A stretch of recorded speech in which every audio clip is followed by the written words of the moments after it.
Hello, hello, everyone, and welcome back to the Modern Moms Roadmap to Balance podcast.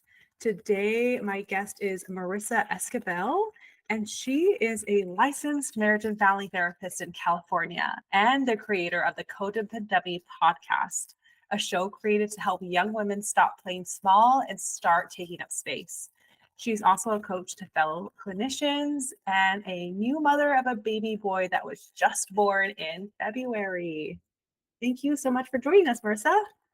Thank you for having me. And as the first question that I asked everyone, what is your definition of a balanced life? My definition, when I think about a balanced life, the word contentment comes to mind. So, yeah, I don't know if balance is objectively possible, but subjectively, my sense is that if and when I feel contentment, overall, like it tends to, like, that can mean that there's an overall like harmony. I don't want to say balance, but yeah, like things are like equally spread, like in my roles. Yeah, my day flow. So contentment. Okay. I like that. I like that it's like a key word, like a word to be thinking about instead of like this whole thing. Like if you're feeling content, I guess a feeling, right? It's attached to a feeling more than it is, are all of these things in place? Right. Yeah. Because I don't know as a mom if like that is possible. Yeah. And I was just about to ask, like, how has this changed since becoming a mom? Or do you feel like it has stayed pretty similar? I mean, my mind says yes, because now there's a whole other being who I am aware of, like, most of the time. Sometimes, yeah, I will, like, the other day I was working out and I was watching a reality TV show at the same time. And I was like so immersed in this reality TV show that I kind of like, once my workout was done, I was like, oh, like I didn't forget, but I was like, oh yeah, it's time to feed the baby now. Like, and then I kind of came back to reality. So I didn't forget I was a mom, but that's so rare. It's like, I think I remember it because it was like, oh, wow, I was really immersed in that reality TV show. But yeah, like most of the time, I consciously and unconsciously am thinking about the schedule and like what's coming next. And yeah, I don't know, what just happened, all related to myself and my baby. Did you, that experience that you had where you were fully immersed into that TV show as you were working out, did you view that as a negative for yourself, or did you view that as a good thing? I viewed it as a good thing. I think it is indicative of the fact that I did have a life before this. Yeah, it was like very, it was a reminder of arguably what my life was like before, when, yeah, I didn't have this other being to really think about all the time. So yeah, I thought it was a good thing. I didn't forget about him. I just, it was a reprieve from, they talk about like mom math. That was something that I definitely experienced early on. Cause yeah, it's like all that calculating of like, okay, I want to go do this thing, but okay, I have to feed him and then he's supposed to be napping and I have to feed him, and like just all the figuring out. And yeah, I had a nice, I'm sure it was only like the last couple minutes of this workout, but I had this reprieve where I wasn't thinking about that. Oh yeah. And there's absolutely nothing wrong with that. And the only reason I asked was because I know that sometimes there are moms out there that are like, oh, I can't believe like I forgot this. I can't believe that I was so immersed in this that I didn't have like a thought about my child. But those things are not bad. It's a good thing to be able to like separate yourself from this like mom role. And I think that was kind of a glimpse for you, or it could have been a glimpse for you of, yes, like I still am myself, or I can still have like be myself, like my former self partially. I can bring that, integrate her into this new role of mom. I'm not just mom. Totally. Yeah, I'm very aware of the fact that I will be a extremely active mother for a Mm. certain number of years. And yeah, eventually my my baby, my, unborn children, if ever and whenever they come, like they eventually will leave, Mhm. and I'm I'm going to have a lot of time to do other things. And so yeah, I I want to maintain a sense of my independence and autonomy throughout motherhood, active Mm. Mhm. motherhood. So yeah, when that comes, Yeah. it's not as the word like violent comes to mind, like violent of a Mm. transition. Oh yeah. Mhm. Yes. I mean that is very common to, I mean, you hear about it, right? When you think about like empty nesters, when children leave the home, it's can be hard to adjust because sometimes it can be easy for moms to like make their whole life about their children, and Totally.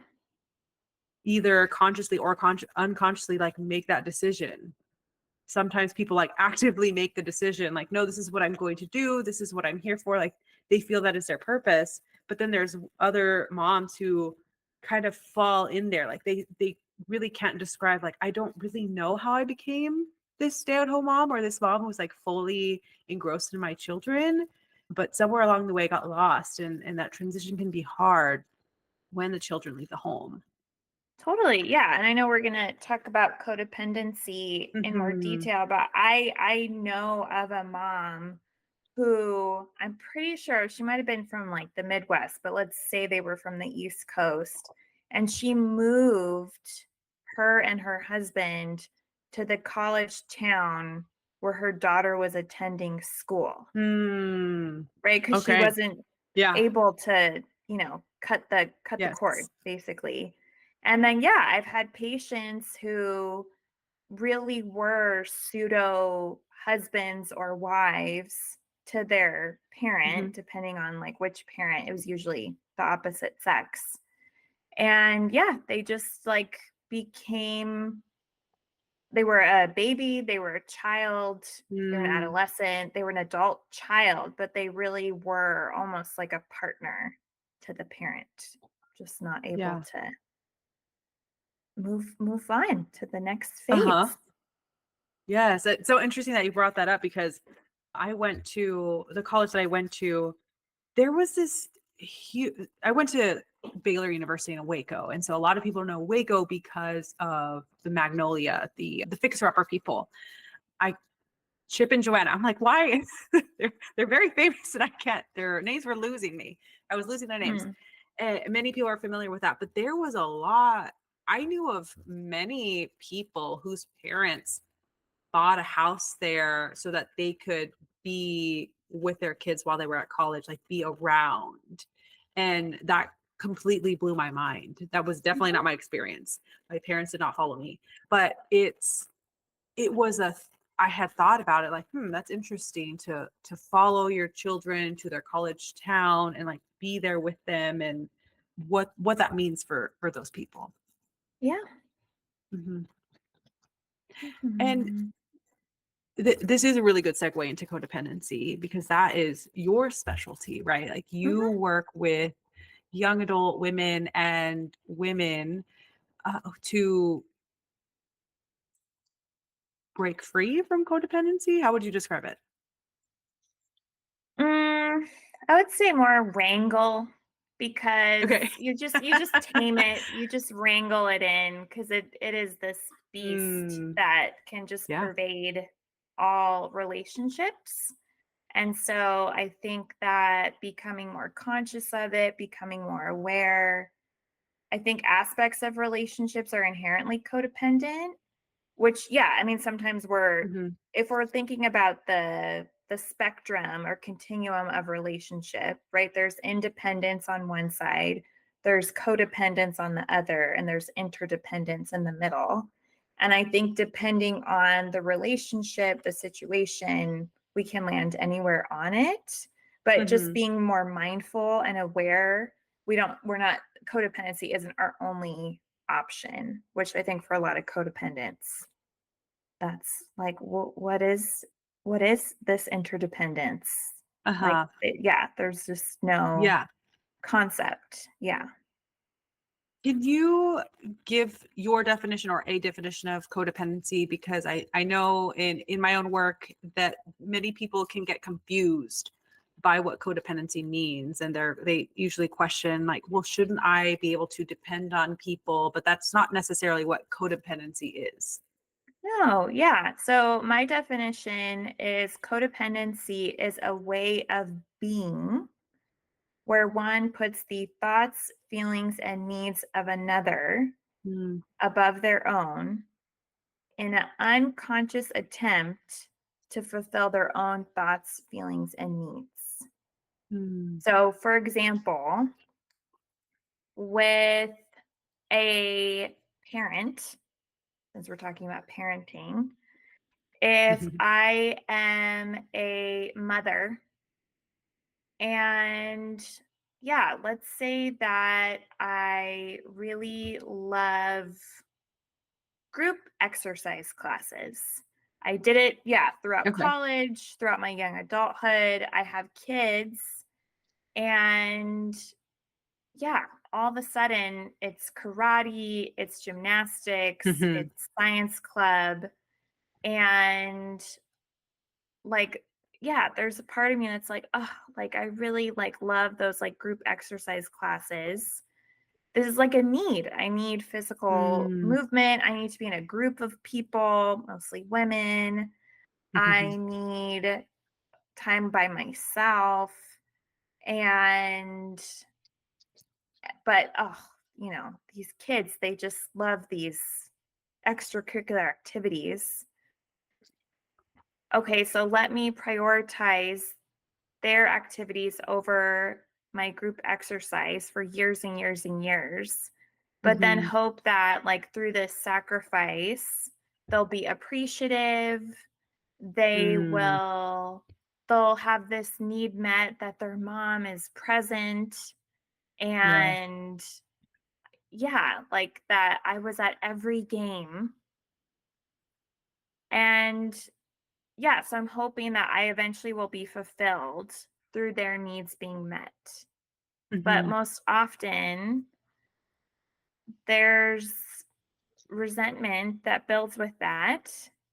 And yeah, I don't know, maybe they're not the most yeah. appreciative, or maybe they take it for granted that you're supposed to just be there all the time. Mhm, And yeah, like maybe you gain a bunch, not a bunch, but a decent amount of weight, not taking care of yourself, and you have high cholesterol. Like, how long term, like, what are the mhm, consequences of doing that? And yeah, I would say like a life basically just for others, hoping that your needs will be met through that, but most likely they're not going to be. yeah. And to highlight here, a lot of this is unconscious, correct? Totally. Yeah. Yeah, So I don't like wake up and think like, okay, I'm going to get my needs met today by taking care yeah. of everybody else's needs. Hmm. No, but it's yeah, most likely codependency begins in childhood. And yeah, I would argue that codependent adults likely were codependent with their parents, potentially with a Mm-hmm. sibling or a friend or all of the above. And yeah, there's just this this switch, right, as a child, where it's not so much about your needs, it's more about the parents, which it's not growing up as a child, not all of your Hmm. needs should be met. They really shouldn't. Like Yeah. my nephew has a need to not wear pants a lot. And it's like, Mateo, like you have to put pants on. I'm so sorry. And it's this huge thing. It's a battle. Yeah. But yeah, like it's not like, oh, well, Mateo needs freedom. No, he doesn't. And so, but in general, yeah, there is this dynamic where like the needs of the child does take Hmm. precedence, and the parents have to create some way where, like, yes, like I'm sacrificing certain needs, I'm prioritizing my child's needs, but yeah, it's not like a complete switch where the child becomes aware of the parent's need, right? Like, Hmm. let's say there's a really overwhelmed mom, Okay. and it's just, she is doing most of the child rearing, she's working, and one of her sons or daughters is like, wow, like mom is really overwhelmed.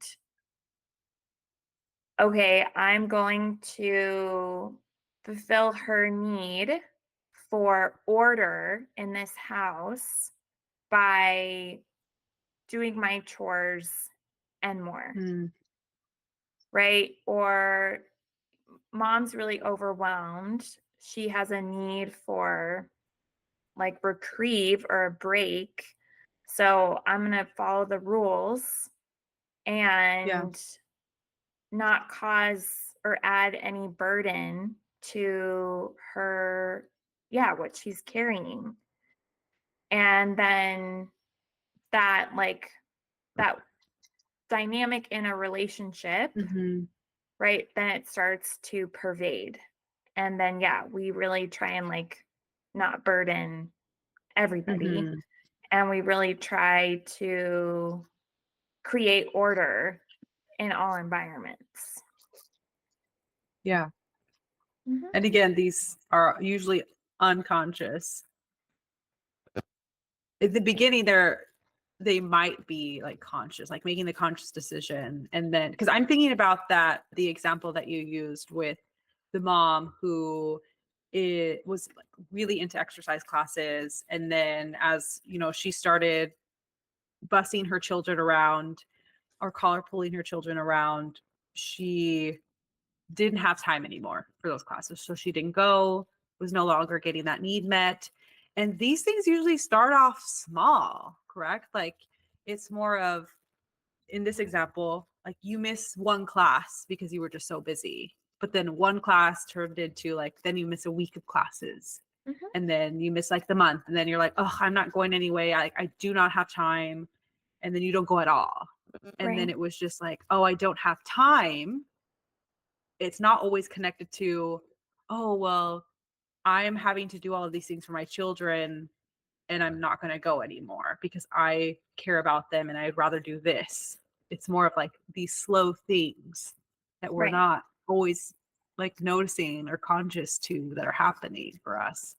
Right. And we're not aware, like, that we're thinking, like, and hopefully one day they Yeah. will worship and adore me for being so sacrificing. But yeah, I Hmm. think a lot of the time, so I'm definitely a recovering codependent. And yeah, in relationships, in my family, with friends, I definitely did things. And yeah, I sense I did have this like unconscious long-term goal Hmm. to, yeah, be revered and loved long term. Like, okay, I'll do this now, and then there will be a payoff of Hmm. loyalty or commitment. Oh yeah. Mhm. Yeah. And it can come out because I've struggled with this too in terms of my own like achievements and what I achieved and what I decided to do. Where I went wasn't necessarily tied to what I wanted to do. It was more of, okay, Hmm.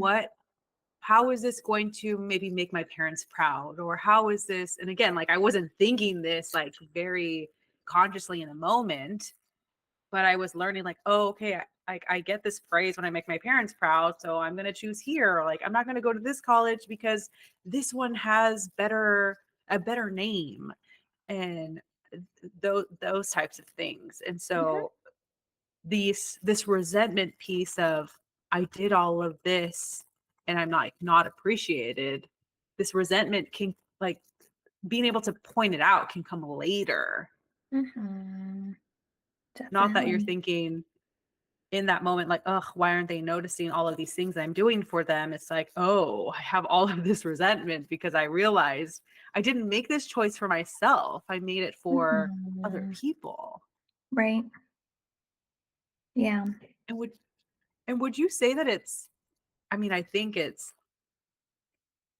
I mean, both men and women can be codependent and develop these tendencies, but I can see, especially being a mom myself, how it can be very easy for moms to slip into this, into codependency, being Mhm. codependent.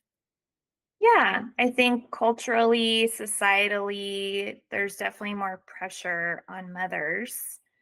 And there is a reverence for moms who do sacrifice. And yeah, I mean, my mind goes to I'm really not that active on social media.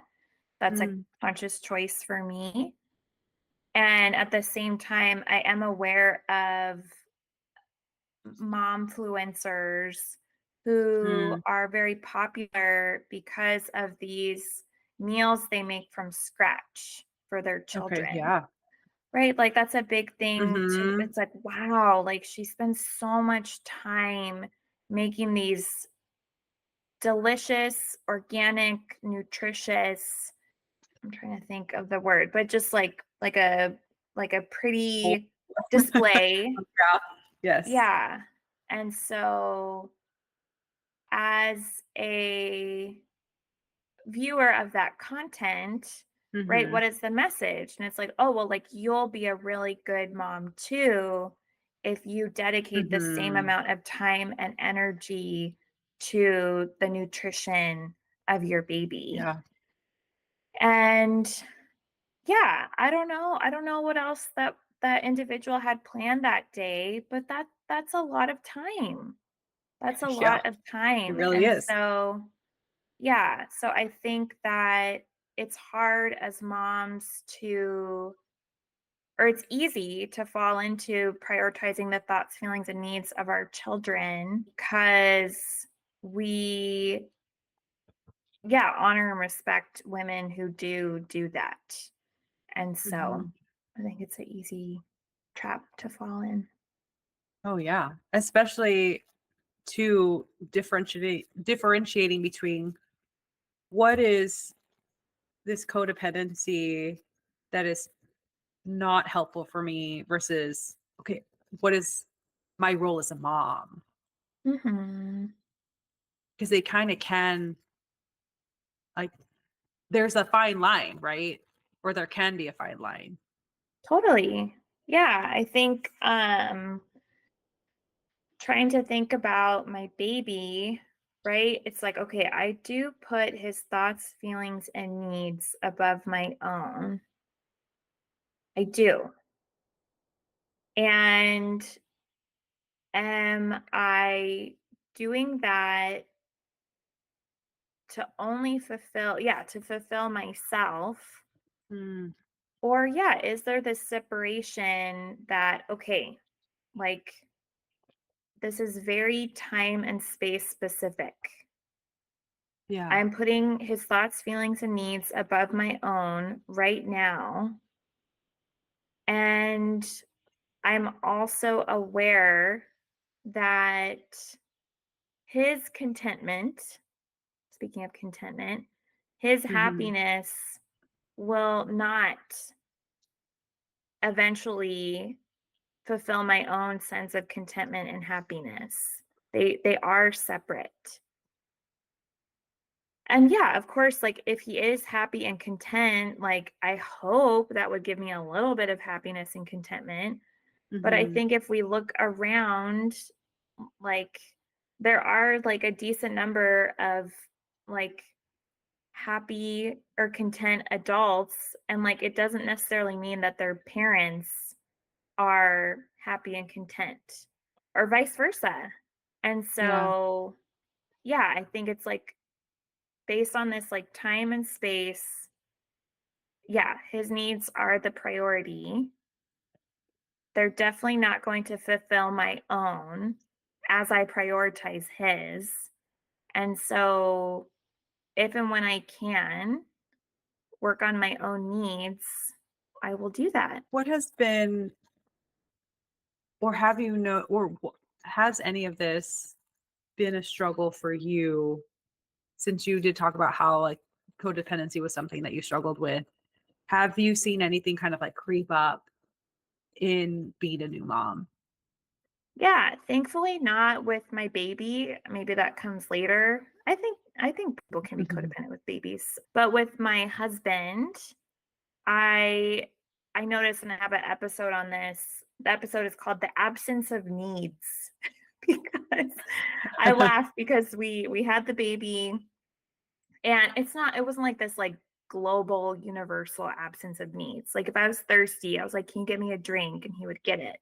Uh-huh. But I noticed that I was prioritizing his needs, and Mm. I was actively suppressing my own, like needs for like quality time, for appreciation. I definitely have a Mm. need to be appreciated and recognized. I had needs for like affection, and yeah, so he'd be like he receives a lot of fulfillment from work. Okay. And so, yeah, I just like after a couple weeks, like I found myself in this pattern where like he was working and we both work from home. He does go out Okay. and he has like events, but still, we're both working from home. And yeah, Mm. he is like on his phone and like he's on his computer, and when he's interacting with the baby, he's kissing the baby and like loving up the baby. And then it's like, okay, we're working all day, it's the evening, we're getting ready for bedtime routine. And yeah, my like need for appreciation, I wasn't verbalizing like, "You're Mm. welcome for doing all these things Yeah. today."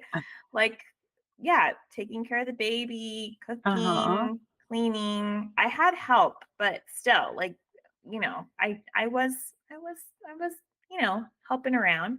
So I wasn't saying like, "Hey, like I'm feeling underappreciated."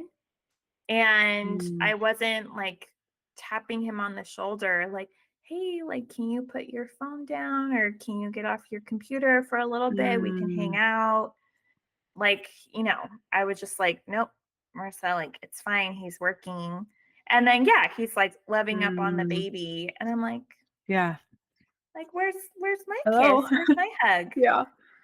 I wasn't verbalizing that. And Mm. I think like consciously and unconsciously, like I was like, "Marissa, like just let it go. Like he's working, like let him work. And like don't worry about it. Like it's okay." Yeah, like really trying to actively not have these needs, because Mm. his need, to be fulfilled in work, it was very explicit. Like he was Okay. just, yeah, I think, I talk about in the episode how in times of stress and like transition, we regress into old patterns. Oh, yeah. And We yeah, do. historically, like he has like, gotten a lot of fulfillment from work. So no wonder postpartum, he's like, "Oh man, like I gotta keep it in Mm. this realm."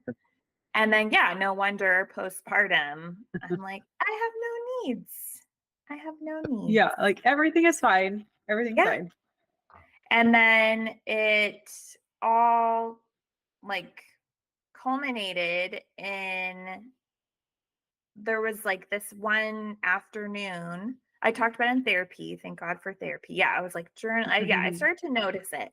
So I was like journaling about it. I talked about it in therapy. And yeah, it all culminated in this afternoon where we were going to have some downtime. And I was like, "Okay, like, do you want to put him down for a nap, and then we'll hang out for a little bit?" And he's like, "No." I was like, Mm. "What do you mean?" He's like, "I have to work." Yeah.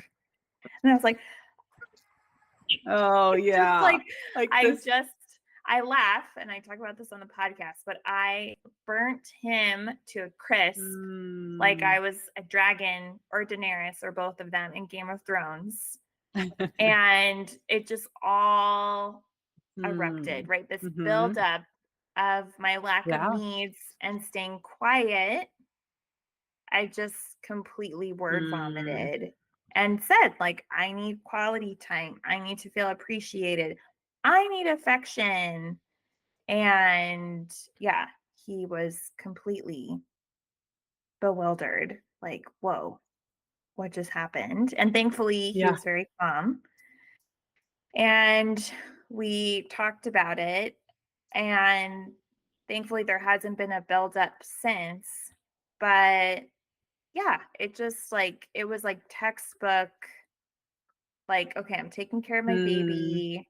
I'm prioritizing the needs of my husband. I have no needs. And yeah, hopefully by not having needs, I will feel fulfilled eventually.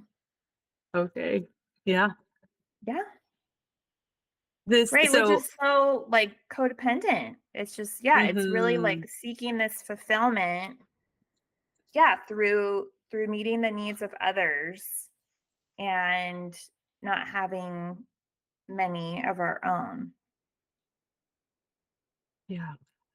And like you said, like you weren't consciously thinking, oh, I mean, he's gonna be working, like I'm gonna be good because he's getting his needs needs met. Right. And Hmm. so you said that thankfully y'all haven't like had that explosion again. When you said explosion, like what immediately came to my mind was like, this is a really good example of mom rage. How Mm. there's a lot of moms who struggle with anger, and a lot of the times it is stemming from not getting needs met or not being able to vocalize those things or not even being able to pinpoint what those needs are because Mm. of, you know, self-abandoning for so long. And then so it takes some knowing yourself or intuition, being in tune with yourself to make that realization, right? Hmm. Like you were in therapy, you were journaling about this, so you started kind of piecing things together like, okay, like I have been pushing away my needs and I need to say something, but it came Totally. out in this eruption, right?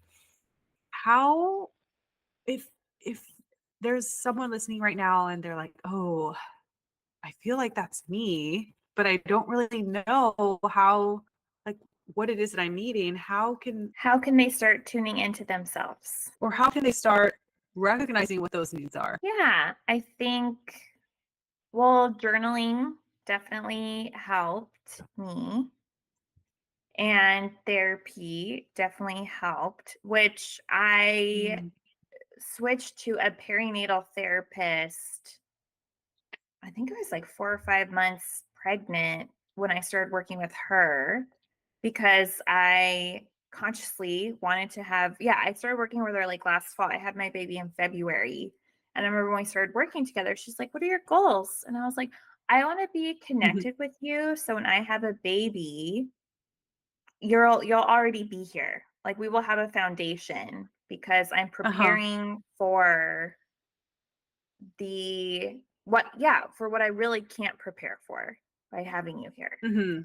And she's like, "Okay." Yeah. So yeah, so I feel like having her in place, and it's hard. It's so hard.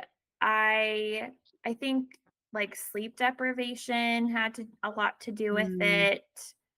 I sense that like breastfeeding was, I was surprised. I took classes, I learned about it, and mm, also I really like postpartum, I was like, "Holy shit. This is a lot of yeah. time. This is a Mhm. lot Yeah, of time." it is. And I yeah, I think like kind of like grieving that that time and freedom there's a funny reel on Instagram of the main character in The Hobbit. I forget his name, but he's like running quickly like through like his village. Like he's Okay. oh my, like he has to get somewhere. And the Uh-huh. text says like, me on my first outing, like in between breastfeeding sessions, because I know I have 2 hours, 29 minutes, and 32 seconds until I Oh have to yeah. come back.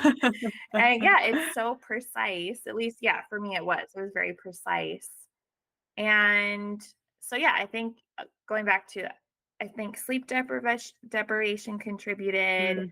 I Mhm. think like, yeah, just like the demands for like my time, especially it was my body too, but like time, that was really hard to navigate. So having, yeah, I definitely journal. I had that in place. I had therapy in place. And we even like we have a marriage meeting once a week. We Okay. had that in place. We had just had it like the night before. It wasn't the best. And I remember like that's I think why I wanted to talk about it in my therapy. This all happened in like very like quick. So like we had this meeting, I'm Yeah. feeling this way. I talked about it in therapy and then I exploded that afternoon. Because I was gonna talk to him after therapy, Mhm. but I couldn't wait. So, to have some things in place to prevent a blowout besides journaling and therapy, I'm trying to think what else would really have helped. And yeah, I mean, like a marriage meeting that's potentially, yeah, I was already feeling disconnected. So yeah, I don't know if I was like as engaged that during that meeting. I don't want to say it's inevitable because it's not and it hasn't been. So maybe, yeah, I'll talk about like the repair, which is after that blow up, my husband was Mhm. like, I am so sorry. I do appreciate everything that you're doing, and I will try to verbalize that more, which he has. We also have a weekly date night which we've had. And sometimes like the baby comes with us. So it's just like whatever, we'll just have the baby. But yeah, like having that like kind of one-on-one time has helped. And yeah, we've done that. Appreciation. I'm trying to remember. I feel like I talked about it on the podcast. I can't remember if we did anything else. But then too, like we'll kind of have like daddy days where he's in charge all day. So like every diaper, Oh, every yeah. playtime, Mm. yeah, if I'm nursing, like that's all I do. I'm literally just a cow that day and then I Mm. have freedom. So bath, bedtime, yeah, that's all him. So that's been helpful. So yeah, going back to like what can you do to become more aware of it? I don't know if everyone has a need for quality time. So you don't necessarily have to have weekly dates if that like stresses you out more than helps. But yeah, trying to be aware of your basic needs in a relationship and like verbalizing that to a partner and finding like collaborating on ways to meet that. Yeah. And I Yeah, would highlight, if this is a struggle for you, definitely seek support from a therapist who's going to be able to help you weed through some of this and totally. recognize what those needs are if you're struggling to recognize them. And if you can't think of anything, then go back to like the most basic needs. Like, are you getting enough sleep? Are you getting enough food? Because sometimes we forget to eat. Are we getting enough water? It's easy to for those things to kind of go to the back burner because you are so involved in making sure your baby's getting fed, bathed, clothed, and well fed when they're infants, they're just drinking things. So it's both. Mhm. But yeah, go back to the basics. Yeah. And yeah, I think I'm really grateful. I remember that therapy session. I think my therapist said, like, hi, how are you? I was like, I don't want to talk about my marriage. Like I wasn't playing around. I was ready.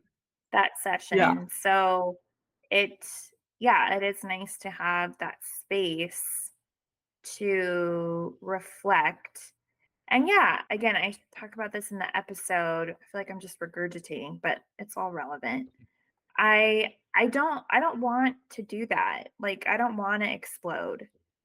Mm-hmm. I I talked with my mom about it after, and she was very sweet and understanding. And she said, I modeled that in so many words. And yeah, I definitely have like a better Mm, understanding of my mom and like her reaction sometimes to certain things. And so, yeah, trying to like, I sense what you're doing, Kayla, is like trying to like take some like a look back and see like what contributed to it so it doesn't have to happen. And I think I grew up watching my mom not really be aware of her needs, not mm, mm-hmm. necessarily be able to articulate them. And so then, yeah, like me really trying like to identify like, okay, what are my needs? That's a start. And then being Yeah. able to articulate them. It's a whole different step. And then you have to like enforce them because if it's a new need, it might take some time for a partner or someone else to have that like awareness long term. Mm-hmm. Yeah. And even Mhm. understanding. I mean, as an example from me, so let me start with me. I need alone time. Like I need to like recharge by myself with no one around. I also breastfed my children, so like I need everyone to be away from me so that I can like get my energy. And my husband did not understand that. He could not wrap his mind around this need for alone time because he loves connection. He never wanted to be alone. He always wanted to like be connecting and have connection, and that's what he thrived on. And so that was something that we had to work through. And I finally had given him an example. I couldn't tell you what that example is now, but it was a light bulb moment for him. He's like, "Oh, Mm, okay." And then looking back, he was always kind of getting his own alone time, and he didn't realize that he enjoyed that because he was doing things that he loved. But then I was at home mostly with the kids while he went and did that. And so I had to make that a priority. Like, nope, I need my own space for me as well. right. But that can be scary sometimes to Hmm. talk about those things. Totally. Yeah. Yeah. Well, we are about running out of time, but I would love for you to give, if someone is like in the California area or a therapist looking for coaching, can you talk a little bit more about what you offer and about your practice? Of course. Yeah. So I'm licensed in California. I work remotely. So I see patients from, I say, San Francisco to San Diego and Hmm. everywhere between. I work with young adults. So 18 to 35. 35 is a young adult still. And yeah, mostly dealing with codependency, depression, and anxiety. And then for clinicians, I provide coaching one on one and also group. Right now, I'm really helping with this is like very specific to Mm. therapists, but the complimentary consultation call. Because, yeah, Oh, okay. in building my private practice, right, I don't, Hmm. I'm out of network, I don't take insurance. And yeah, being able to find patients ready, willing, and able to invest in their work with me, I found it very beneficial to become very skilled at that call. And so, yeah, Yeah. so right now I'm offering a consultation call masterclass. So people can find out Okay. more about my practice or my coaching. My website is therapywithmarissa.com, and you can send me an email from there as well. Okay. Awesome. And we'll get that all linked up in the show notes along with the podcast episode that you had noted also today. Oh, okay. Sounds good. Well, thank you so much, Marissa, for joining us today. And I thought it was a great conversation. Thank you, Kayla.